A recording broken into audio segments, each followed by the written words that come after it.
This video is for class 6 science chapter 9 living organism characteristics and habitat. First of all, in this video I'll discuss all the key words through charts so that you may understand it very clearly, and I'll give you examples also. After that I'll give verbal input. चलिए सबसे पहले हम देखते हैं living things के बारे में। Organism का मतलब होता है कोई भी लिविंग बीइंग, चाहे वो माइक्रोस्कोपिक क्रिएचर हो, बैक्टीरिया हो और या बड़े से बड़ा एनिमल हो।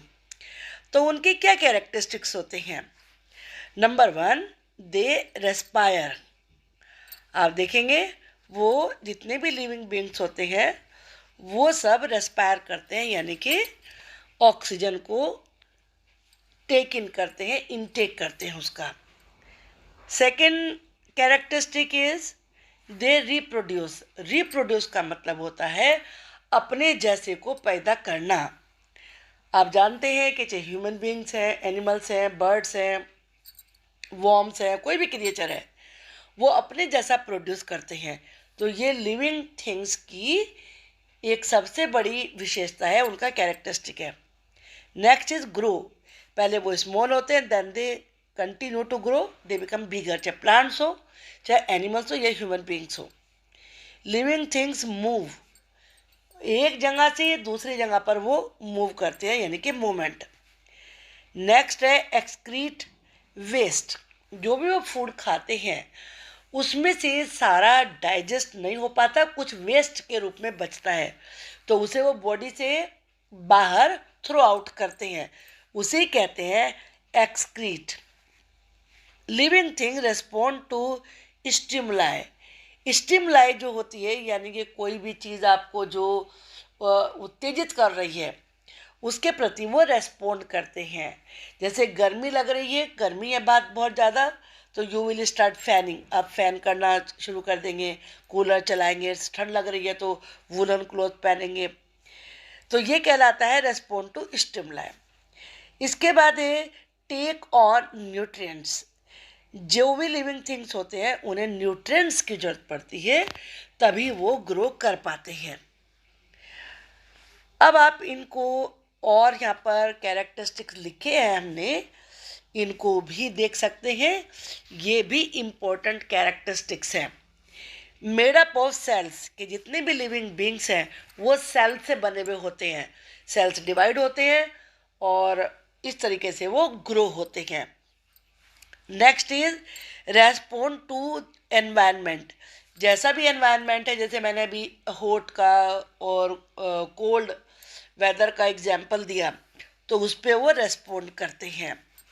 नेक्स्ट है ग्रो एंड डेवलप। वो ग्रो करते हैं, यानी कि बड़े होते हैं और विकसित भी होते हैं। Obtain and uses energy. उन्हें ग्रो करने के लिए एनर्जी की जरूरत पड़ती है, तो वो उसे ऑब्टेन भी करते हैं, प्राप्त भी करते हैं। They take it and then they use it, और उसे यूज भी करते हैं। रिप्रोड्यूस। वो रिप्रोड्यूस करते हैं, यानी कि अपने जैसों को जन्म देते हैं। अब तरीके क्या है उसके रिप्रोडक्शन के, वो अलग अलग है, वो आप डिटेल में पढ़ेंगे। Next is living and non living things around me. हमारे चारों तरफ कौन कौन सी लिविंग थिंग्स हैं और वो क्या क्या करती हैं, एक और एग्जाम्पल यहाँ पर आपको देके समझाने की कोशिश करी है। They breathe air. एयर में सांस लेते हैं। They need food and water to live. जिंदा रहने के लिए उन सबको फूड की और वाटर की जरूरत पड़ती है। They grow old and die. सभी लिविंग थिंग्स ग्रो करते हैं, धीरे धीरे फिर ओल्ड हो जाते हैं, then they die at last. They respond to stimulus. जो भी बाहर कोई उन्हें स्टिमुलस मिलता है, प्रेरित करने का स्रोत होता है, वो उसके प्रति रेस्पॉन्ड करते हैं, प्रतिक्रिया देते हैं। They move. वो चलते हैं। They give birth to young ones. Young ones का मतलब बेबीज, और बेबीज को जन्म देते हैं, यानी कि रिप्रोड्यूस करते हैं। अब नॉन लिविंग थिंग्स के क्या हैं कैरेक्टरिस्टिक्स?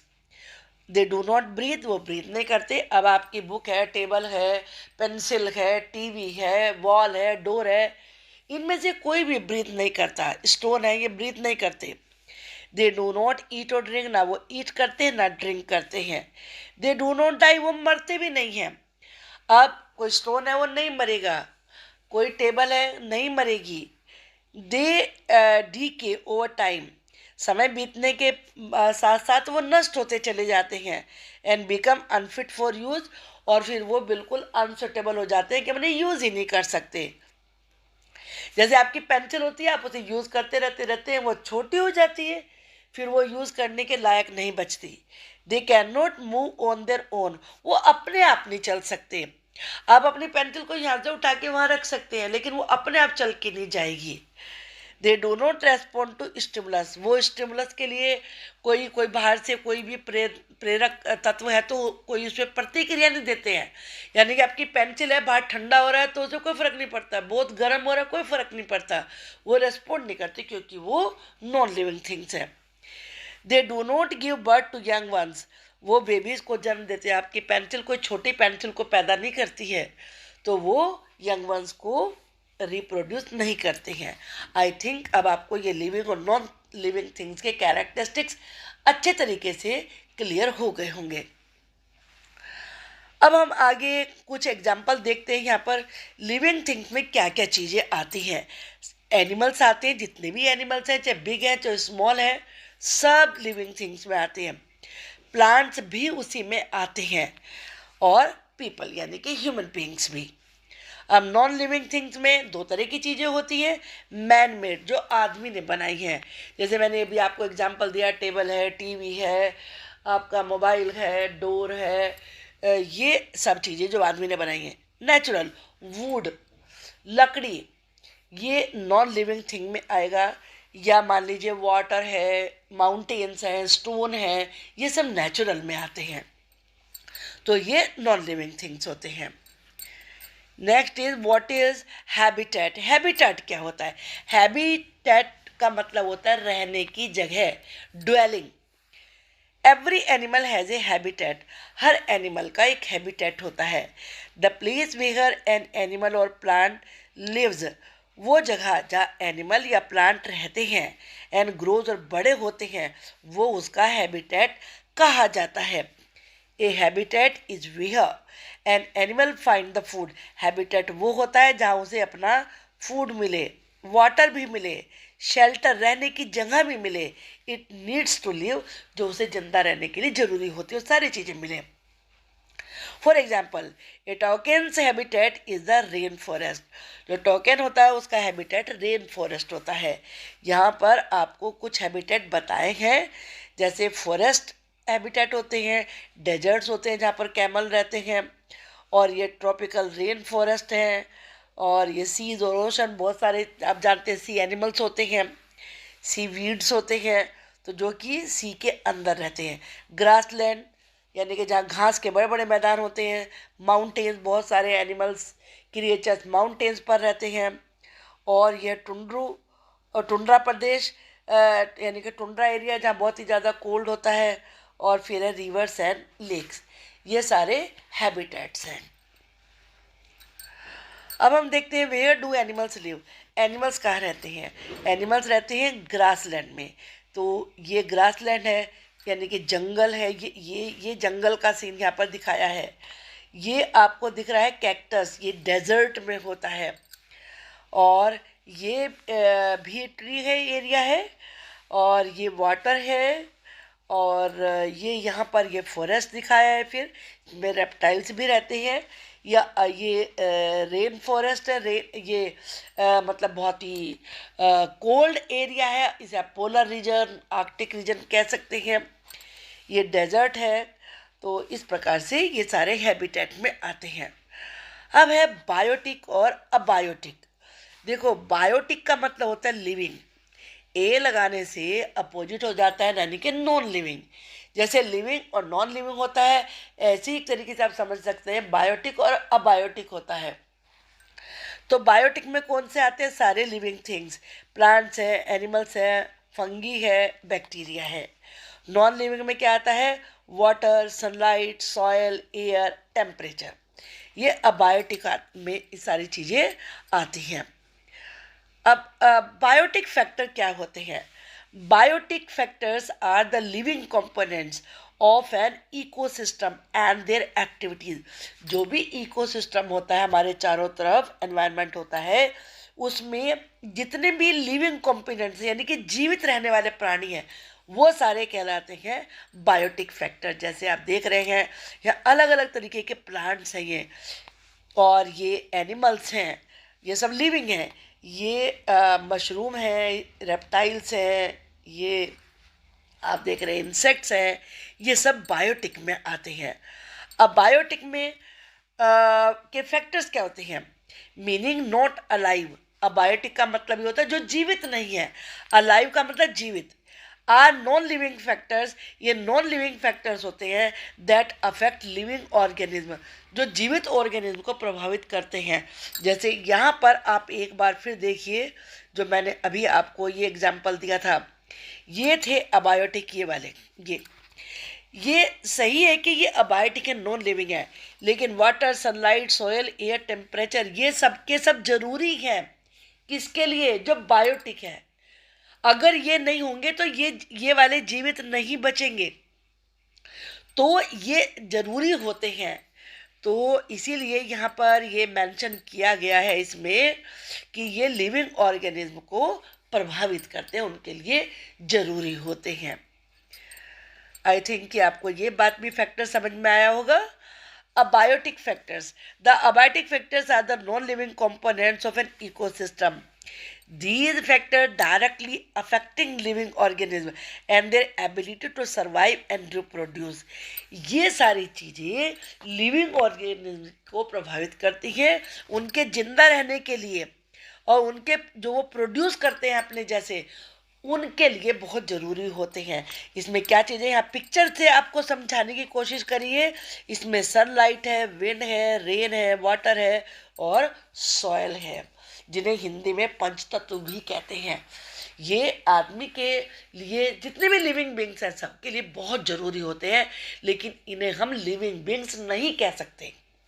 Is it clear? अब यहाँ पर आप एक तरीके से समरी है पूरे चैप्टर की, इसको ध्यान से समझिए आप।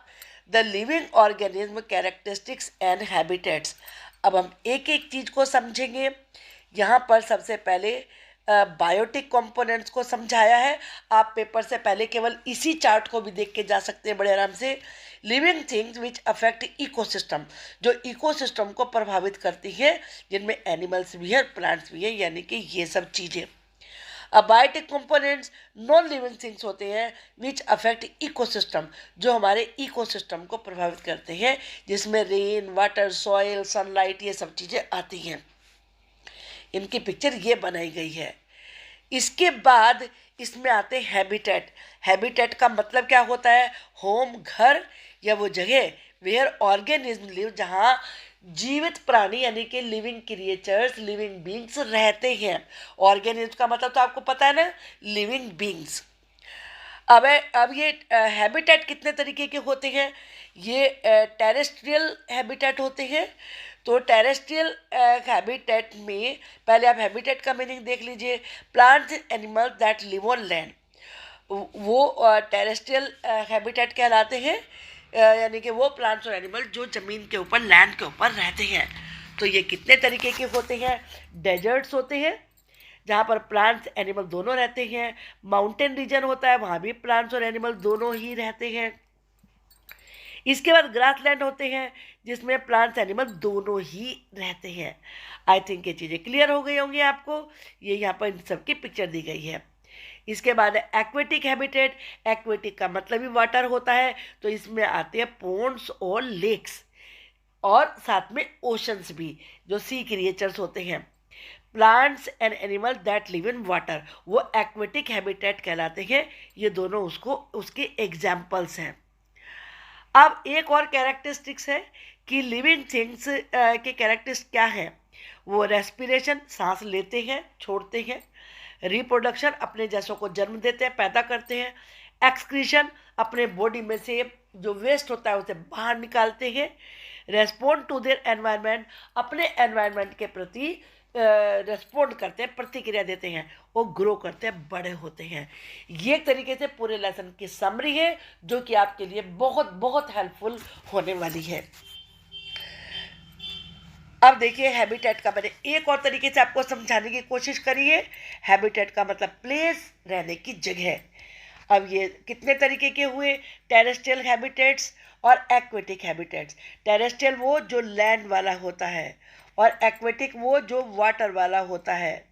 ओके, अब टेरेस्ट्रियल में क्या क्या आते हैं, डेजर्ट्स आते हैं, माउंटेन्स आते हैं और ग्रासलैंड आते हैं, क्योंकि इन सब में होती है लैंड, तो इन्हें क्या कहेंगे, टेरेस्ट्रियल हैबिटेट्स।